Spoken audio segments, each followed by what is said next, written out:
Hello, everyone. My name is Rachel D'Souza. I am so excited to be joining you today, both as a member of the Global Council for the Community Centric Fundraising Movement and as the founder and principal of Gladiator Consulting. And today I am feeling a bit of joy in the midst of all the chaos in the world because I get to talk with the very brilliant Deepa Iyer. Deepa, welcome. Welcome, welcome, welcome. How are Thank you you so today? much. Thanks so much for having me, Rachel. Looking forward to our conversation. Awesome, wonderful. So, for the community-centric fundraising folks, they know that over the last couple months, I have shared with them a couple different essays on the community-centric fundraising hub about how to potentially integrate your work in the social change ecosystem into the community-centric fundraising movement. So that is where I would love to spend most of our time chatting today. But first, would love for our audience to learn a little bit more about you. So if you could just tell us a little bit about who you are, what your story is, and why you do the work you do, that would be great. Yeah, sure. So I have been working in nonprofit and social movements for about 25 years now, and have played a number of different roles. Frontline responder role, related to a lot of the work that I did after the 9/11 attacks and the backlash that followed. Also played the role of a builder to develop and create programs like the one that I work on now at Building Movement Project called Solidarity Is.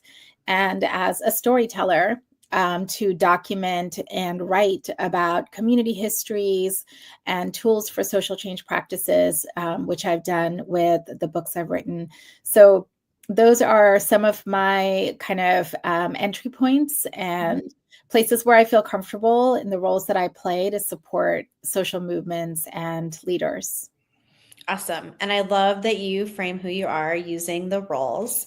So why don't we start there? Why don't you tell the folks that are joining us a little bit about how the social change ecosystem came to be? Sure. So, I think for generations, for decades, people and institutions have been showing up in different roles in order to press for the change that they want to see in the country and in the world. And this particular framework really draws on the work that so many of us and others and that came before us have done.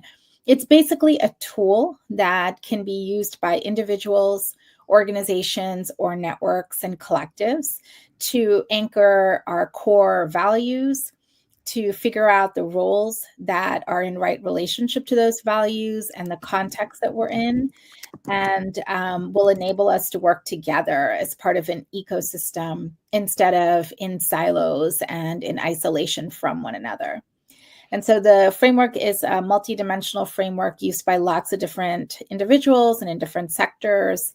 And while a lot of times people are introduced to it during movement moments or crises that are happening in our communities, I think it can actually be valuable as a lifelong tool as well. Yeah, I mean, I'll say I discovered it probably in 2021, which was a little bit after the community-centric fundraising movement started. And for me at that time with my team, I had started my consulting business back in 2015, and sort of knew from the beginning that I wanted to be rooted sort of in these values of social justice, equity, and liberation. And sometimes as an entrepreneur, you're like, yes, I know what these values are, but I don't know how they're going to show up as behaviors or how they're going to inform my work. And so I think for me in the space of working with nonprofit organizations in fundraising and in strategy, and also just trying to figure out what am I good at? What role could I play? And then what roles should I play? Being able to sort of answer some of the early questions that were posed with the social change ecosystem tool sort of helped me figure out like, oh, now is the time for you to be a disruptor. Like there are places that that's needed. There have been other times where I have had to be a guide, right, for the folks that we're in relationship with. And there are other times where telling the story has been the most valuable thing that I can offer. And sometimes it's also really hard to, I think, step back from some of those other places. But I've learned in sort of my own practice of these roles and bringing it to life that when you are in an ecosystem and you take a step back, there are so many other people that will take a step forward. Feels really, Yeah. really helpful. Yeah, I think you've kind of really articulated some of the ways in which the framework can be used. Because as you mentioned, often, we assume that we know what we mean when we use certain words like solidarity or justice. And one of the reasons that the ecosystem framework begins with values is because it can be an opportunity for us to actually ask, what does it actually mean when the value of justice is embodied in a particular context? Like, what does it mean in terms of the lived conditions for people or in the ways that nonprofits relate to each other, right? So it allows us to go a little bit deeper than just thinking about our website values. Right. And then with the roles, as you said, there are 10 roles that we're invited to think about playing in the framework. And the questions that I encourage people to think about are, first, what roles are you drawn to? What are people calling on you to play? And then second, what roles are necessary in this particular context and in the ecosystem you're part of, so that we're not ever separated from the community, the organization, the neighborhood, the school. And so we want to make sure that we're playing roles that are in relationship to what the needs are, especially of those that are most directly affected. And then third, what happens if we is at play in a lot of different ways across the nonprofit sector in the US. I feel like generally in my, few decades in this sector, have seen low trust between nonprofit organizations, have seen low trust between nonprofits and their funders, and in many cases actually see a lot of distrust and mistrust between the community that funders and nonprofits believe that they're serving. And in reality, as you've sort of said, there are these many roles and it will take all of us to realize the change that we want to see. Beyond sort of individuals engaging with the framework, how have you seen nonprofits or collaboratives or even community groups using this framework to meet the massive challenges that our sector is currently facing now? Yeah, that's a great question. I'd say there are a couple of different ways that I've seen nonprofits use this. So one, probably the most simple one, is actually to use it to map our staff who work at our organization to understand the roles that they play. And what does this give us, right? If when we do a mapping like that, it allows individuals to think about their own roles, how they're playing them, if they're aspiring to new ones, if they want professional development to move into a different role and build their skills. It also tells us what roles are being replicated. It tells us the gendered way in which certain roles are being played, right? So it can reveal some information, some patterns that can then lead us to make any changes or adjustments. A second way that nonprofits use this is to figure out their own roles as an organization. And what I mean by that is the question of, does the role that we play align with the role that the community that we're doing this work for wants us to play? Going back to your point about trust, right? Or what is our role in the broader ecosystem? So if we're a gender-based organization that works on gender justice, what's our role in the larger ecosystem of gender-based gender justice groups or racial justice groups, right? Does our role shift as an organization depending on the political landscape and context, right? So these are all ways in which nonprofits have used and continue to use the framework to help them get a little bit more clearer, to take some risks and do some experiments, and to kind of look in the mirror as well. Yeah. Have you seen organizations sort of use this tool? One of the big things that's been coming up for me for a while now, but especially this year, is this idea of right sizing. You see organizations that are pretty siloed from each other. They may be in community where sort of efforts are duplicated, or they feel like resources are scarce, maybe because of the competition or the overlap. Have you seen folks sort of be able to say, actually, we've gone through the practice of using this, and maybe our work looks a lot different from the way that it has, or maybe the amount of space we take up, right, looks different. Have you seen it used that way? Yeah, absolutely. I think that when nonprofits look at their ecosystem as a whole, and they're not just looking at their roles, but the roles of other nonprofits. Like I recently, did a workshop in Washington State, and there were a lot of different organizations from different parts of the area there. And when we mapped out the roles of different nonprofits in that geographic space, folks were able to find certain insights like, oh, it looks like we have replication or showing up over and over again in one particular role. What would it mean if we actually, pivoted, right? How could we actually diversify the ecosystem was another question, because some roles were not being filled at all. Often the roles of like experimenter and healer don't get identified in our nonprofit ecosystems.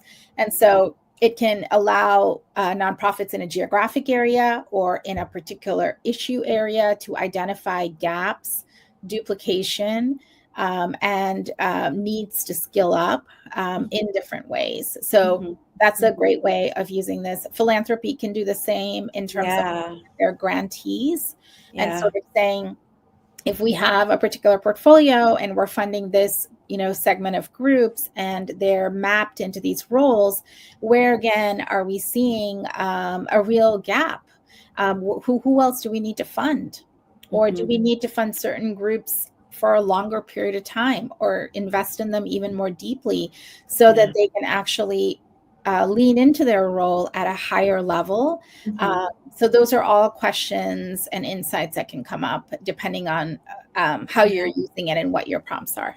Yeah, no, I mean, I love the non-linearness of it. I love the dynamic experience of it. When I started fundraising long ago, a lot longer than I realized sometimes.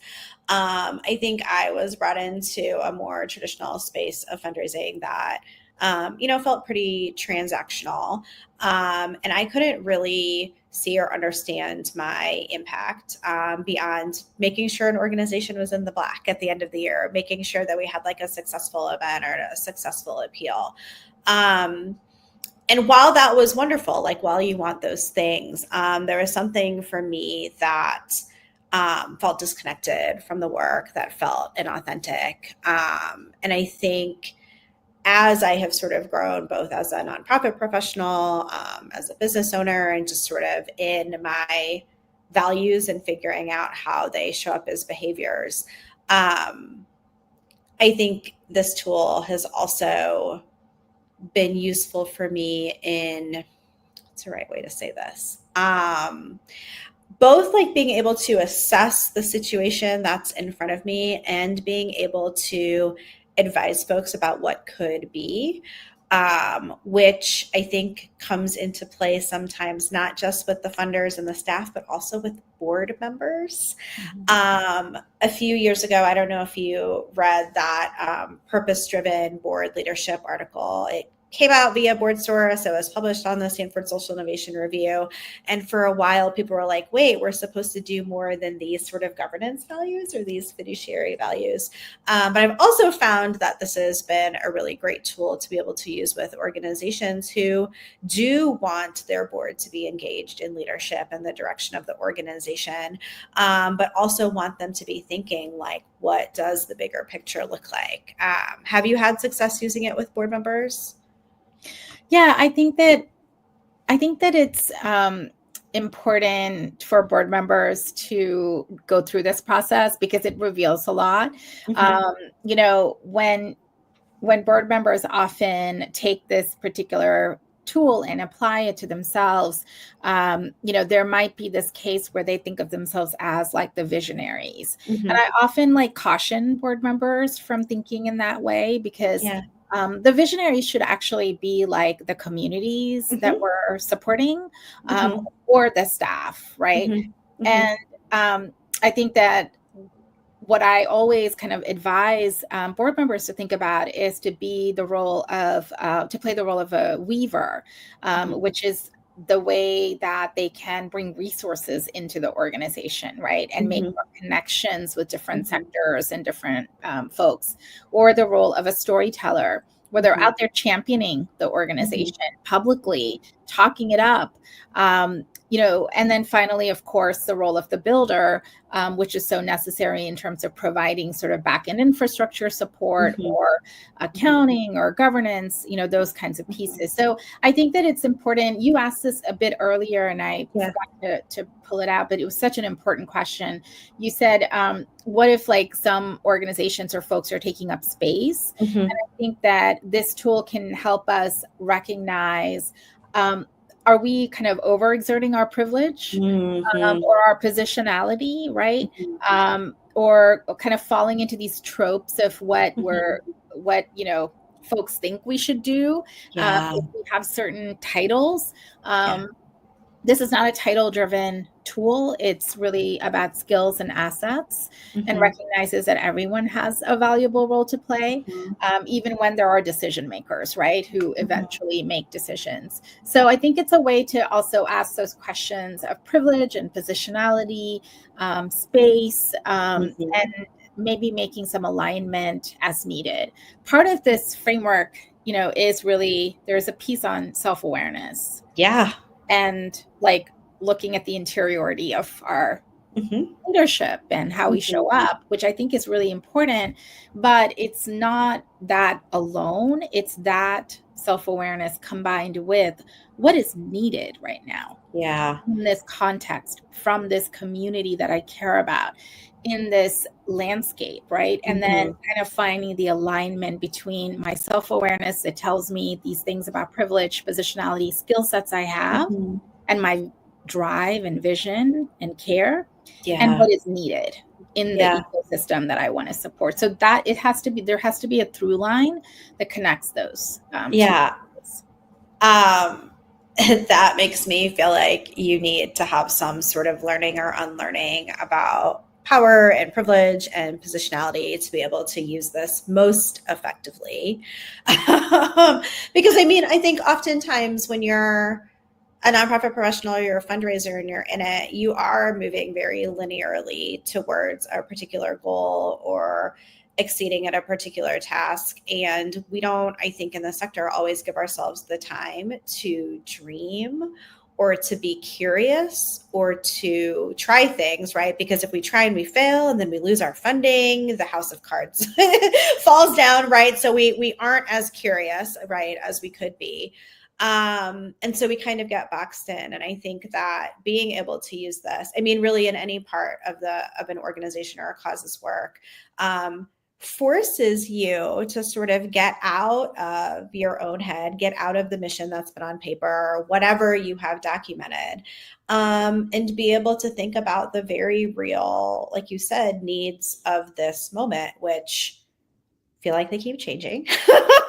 Every time I, open a social media app or turn on the TV, I'm like, oh, cool, another, executive order, another wild announcement has been made. How do you think individuals within nonprofits can use this to sort of stay nimble or stay responsive without burning themselves out?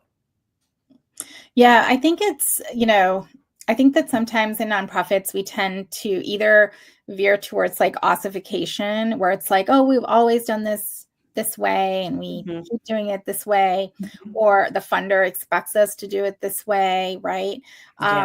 Or we're kind of really searching to figure out how can we shift and experiment and change because we're being adaptive to different contexts. I think that nonprofits are always like kind of in between those two realms. And I think that for the most part, for the nonprofit sector, adaptability, being nimble is just a prerequisite, right, to working in a nonprofit or to supporting Sure. a nonprofit. We saw this with the pandemic in terms of nonprofits having to shift their programs and their strategies in order to deal with, being online more, not being able to do like in-person organizing or whatever the case.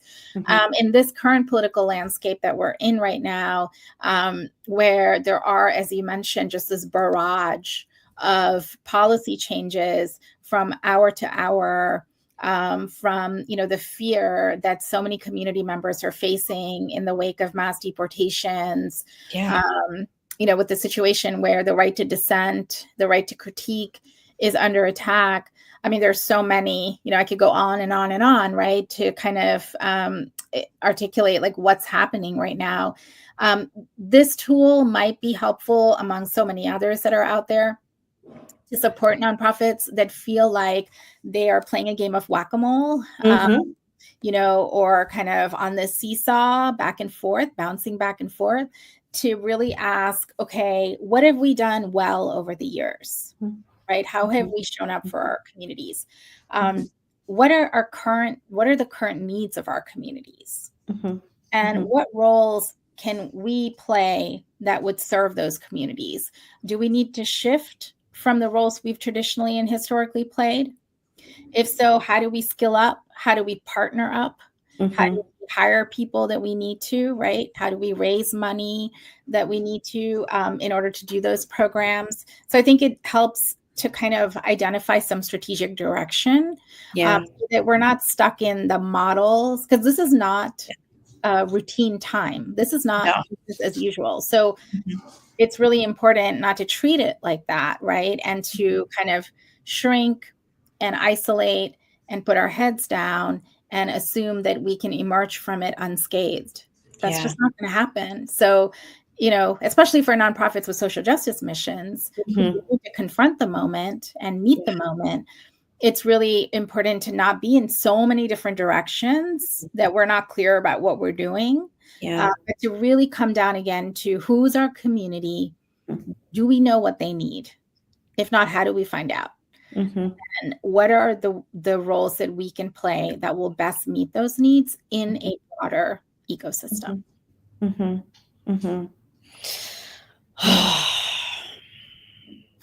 It feels heavy. It does. It feels heavy now.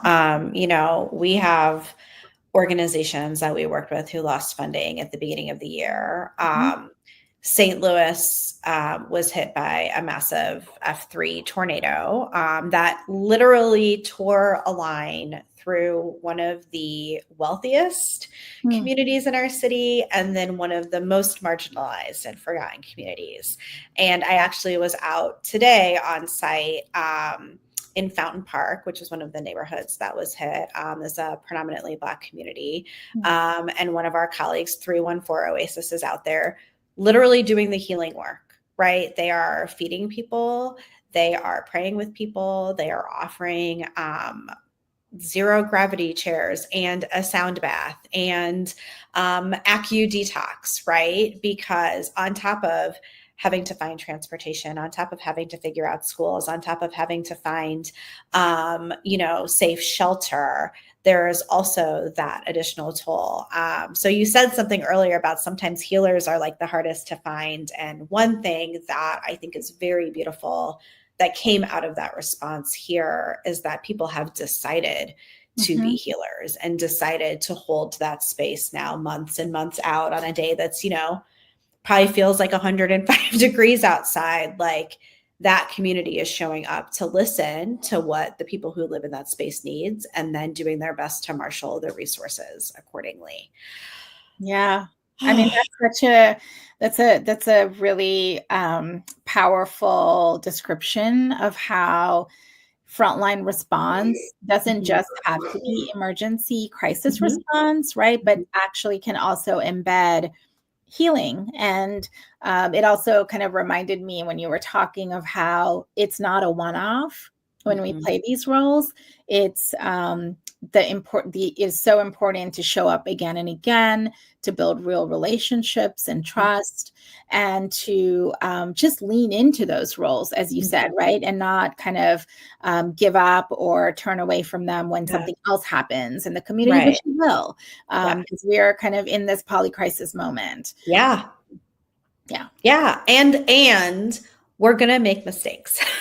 when we're doing things we've never done before, we're testing new collaborations, we're going to make mistakes. And I think one of the things that's been hard to see is people, I mean, I think everyone's desperately trying to be resilient and persistent. And also there is a fear that like, I'm going to mess this up. I'm not going to do the right thing. It's going to cause some measure of pain or whatever. And so then we don't do it. Like we don't take the risk, or we stay. And it's like, this might actually be worse than if we had made the mistake. Yeah, I mean, I think that we're so hard on ourselves and each other in this space of social justice, which always just feels like antithetical to like what our values are, et cetera. I think it's important to bring in grace, faith, to not have like litmus tests, purity tests when folks want to get involved. And I think it's also important to, this is where I think it can be really important to just clarify values, to clarify the ways in which folks are in relationship with each other. And one of those community agreements or values could be, we're going to make mistakes. We're going to have conflict. We're going to not get along or see eye to eye. And we might have to course correct. But we are committed to a couple of things. We're committed to being in relationship with each other. We're committed to learning and unlearning, as you said earlier. We're committed to this community. And we also are going to lean on others, like the healers, right? Who can support us to build a container that enables us to do this work in really difficult external and sometimes challenging internal dynamics. Yeah. So you wrote this piece in June that continues to sit with me. I feel like in many areas of my work and life, I have had to sort of sit in that disruptor space. And sometimes the disruption is just continuing to do the thing that I was already doing, right? It wasn't something new, or it wasn't, the disruption was not obeying in advance, right? But so the piece is called All of Us. And you talk a lot about the visibility of disruptors in this moment. And that also, like, that is just a piece of what needs to happen, because in this ecosystem model, like, everybody has to sort of figure out what they may have to give. And sometimes the most valuable gifts in a particular moment might not just be the disruption. So for people who maybe aren't a traditional disruptor, or it does make them anxious to take up space publicly or in, different ways, how would you, advise somebody to sort of think about where they can fit in, where they can take a stand? And especially if they're, we are living in a very real space of violence and of retaliation. How do you stand up in this moment in one of these roles, just sort of considering all of the things that we are uncertain of? Yeah, I think that, it's not uncommon in times of volatility that disruptors are the ones that we often see as the most visible, loud responders. We saw that in Los Angeles. We see that in the DC area where I live. Wherever there is some sort of crisis, disruptors are usually the ones behind the bullhorn, or organizing the rallies, or speaking truth to power. And it's important to recognize that disruptors might be the most visible part of an ecosystem, but they can't carry the movement alone by themselves. And there are lots of reasons for that. You mentioned some already. disruption can really take a toll, physically, emotionally, legally. There are ways in which people, when they play the role of disruptors, need to really skill up with security training and protocols. They need to think about their tolerance for risk. They need to have the counsel of caregivers and guides.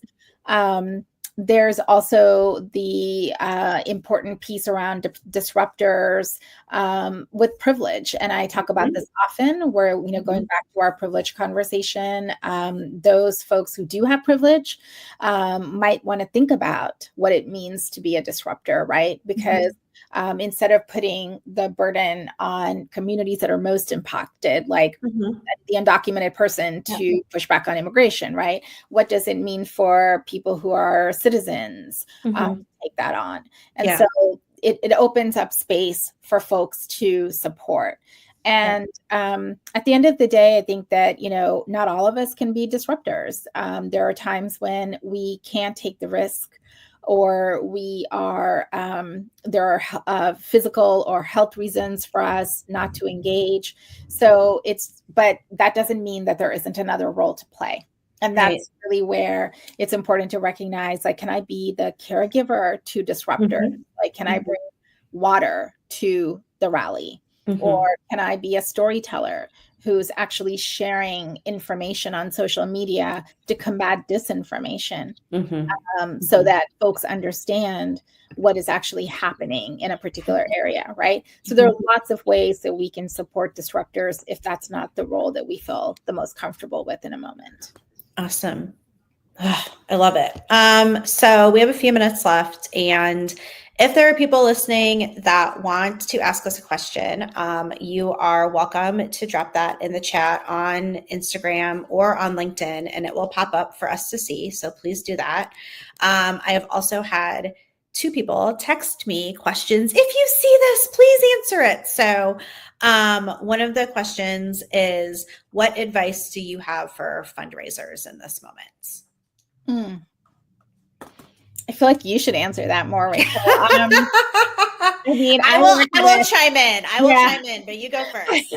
I'm often in the place of asking for funding. I think that this is a great moment for philanthropy and for fundraisers to ask philanthropy to step up in different ways, right? So I often think about the roles that philanthropic organizations that do have a vast amount of power and privilege and resources. These are the moments where they can be disruptors by saying, we're going to give differently than we've given in the past because we recognize what our communities need. Or they can be weavers and, do like some form of collaborative and bring together lots of different funders. So there's lots of roles for them. I think for fundraisers, this could be a time to be a guide to the nonprofits that they're supporting. To really kind of lean into these questions around, do you want to shift your role? What would it look like if you did? What is your risk tolerance level in terms of speaking out? So I think that is a vital role that fundraisers could play to support organizations, not just in like finding grants to apply to or doing that, but to really support them in thinking more strategically about the roles that they want to show up in.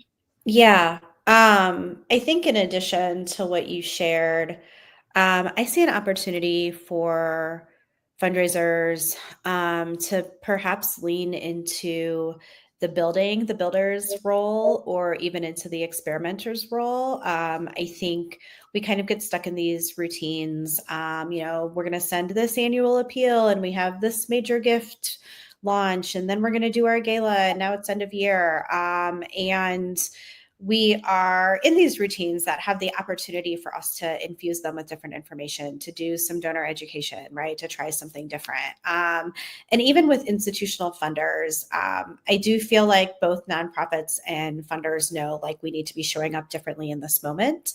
But they're not necessarily talking to each other about what showing up differently could look like. So, what could it look like if we tried to peel back some of the layers of power, right, in those relationships and had a conversation about what you could build together, right, or what a funder could build with a collaborative grantees, or what our community, right, wants us to do. Like, how do we meet those needs better instead of doing what our trustees approve, right? What our board members are comfortable with. So I really see those opportunities. Those But are I think great but I do think what fundraisers have had to do for a really long time, that we have to be good at, is storytelling. And so then I think the question for me is, whose stories are we telling, or how are we telling those stories? And are we doing people justice by being transparent and audacious in what telling that story means, or what could happen when we share it? So I think that's that's a great question. Yeah. I think those are great questions and great response. And I really am always supportive of any entity or person leaning into the role of the experimenter. Again, that's one that doesn't show up as much. And I think this is really a time where like risks could be taken, or things could be done differently. And I think that fundraisers can open up this horizon for nonprofits, right? To be like, what if we tried it this way or went down this route? So I think it's experimenter, guide, storyteller, all great roles for fundraisers to play. Awesome. Okay, so then we have another question. What are some of the tangible things other roles can do best to support disruptors who are experiencing real life consequences, such as losing work or jobs? Yeah, I mean, thank you for the question. That is something that's really important to recognize for disruptors, which is that they are oftentimes putting their bodies, their jobs, their livelihoods, their reputations on the line. And in this moment, it can be really isolating to do that, and it can be dangerous to do that. So those are all kind of, part of the risk tolerance questions that a lot of disruptors are thinking about these days. And for those who are not disruptors, and I also want to, make a quick point that we can play different roles in different ecosystems, right? Yeah. So we may not be able to be a disruptor, say, I don't know, in like our work environment for whatever reason. But there could be an opportunity to play that role in a volunteer organization that's going out and doing rallies, or on an online digital community, right? So I think it's important to think about this framework not just in where do I work. So that's why when I use the word ecosystem, it can be any ecosystem, from a student group all the way to like a national network, right? And we are all in multiple mini sub ecosystems all the time, including overlapping lives. So other folks can play different roles to support disruptors experiencing real life consequences. I think, again, caregivers and healers are vital. I know that, I know in the area where I am, there's a lot of efforts to support, say, federal government workers who've lost their jobs, right? So whether that is healing support, whether that's somatic support that healers are providing, there are caregivers who are making sure that they're looking in on people who have lost their livelihoods in their neighborhoods, in their communities. There are storytellers who are making sure that we don't forget, and we don't kind of move past these stories, right? So there are lots of ways in which all the roles can support disruptors, including those who are experiencing real life consequences. You brought up the personal, and the last question that has popped up is, how do you give and receive care during times such as these? Like personally, or? I think they meant personally. I think they meant personally. Oh, okay. Well, I will try that. And then, I'd love to hear from you, Rachel. Sure. And generalize it as well. I think there are a couple of things that I've seen that are important for me anyway, is I do actually spend time thinking about my roles and Mm-hmm. making sure that sometimes when I feel stressed or overwhelmed, it's usually because I'm not in right relationship in Okay. showing up in a certain way. So Yeah. I pay attention to that and Mm-hmm. try to adjust as needed. Mm-hmm. I think another thing is to recognize, for me anyway, that I don't have to do it all, that Yeah. there are lots of other folks that are engaged and motivated and involved. And so to be in relationship with them, right? Not just assume that there are people doing things. Yeah. And then a third thing, which I've really been doing a lot of, is be more locally rooted. Mm-hmm. I think that in times of deep overwhelm, it can be helpful to be like, okay, how can I support, the teachers at my kids' school? How can I be connected to like a faith-based organization, right?